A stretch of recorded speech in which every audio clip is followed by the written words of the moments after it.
இங்கிலாந்தின் அமைதியான ஒரு வீட்டில் சாராள் டக்கர் என்ற இளம்பெண் ஜன்னல் வழியாக வெளியே பார்த்துக் கொண்டிருந்தாள்.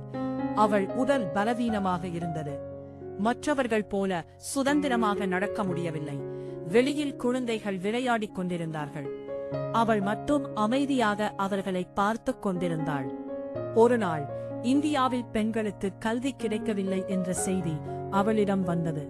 திருநெல்வேலி பகுதியில் சிறுமிகள் பள்ளிக்கூடம் இல்லாமல் வாழ்ந்ததை அவள் மனதில் கற்பனை செய்தாள். அவளின் இதயம் உடைந்தது.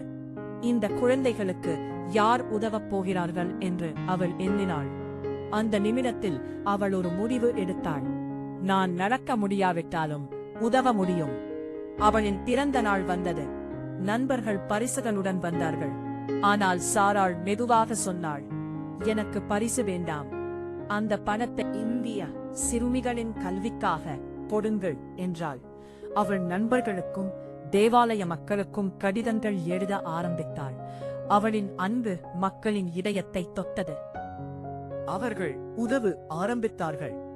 சிறிய நிதி மெதுவாக பெரிய ஆதரவாக மாறியது. அந்த உதவி இந்தியாவுக்கு அனுப்பப்பட்டது. திருநெல்வேலி பகுதியில் பள்ளிக்கூடங்கள் கட்டப்பட ஆரம்பித்தது.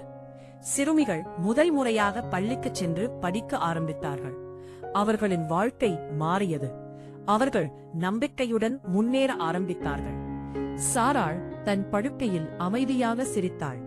அவள் செய்தது உலகத்தை மாற்றிக் கொண்டிருந்தது. அவளின் நினைவாக சாரா டக்கர் காலேஜ் உருவாக்கப்பட்டது.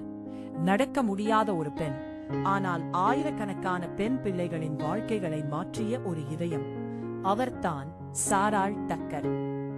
நம்ம சேனலை லைக் அண்ட் சப்ஸ்கிரைப் பண்ணுங்க. நன்றி.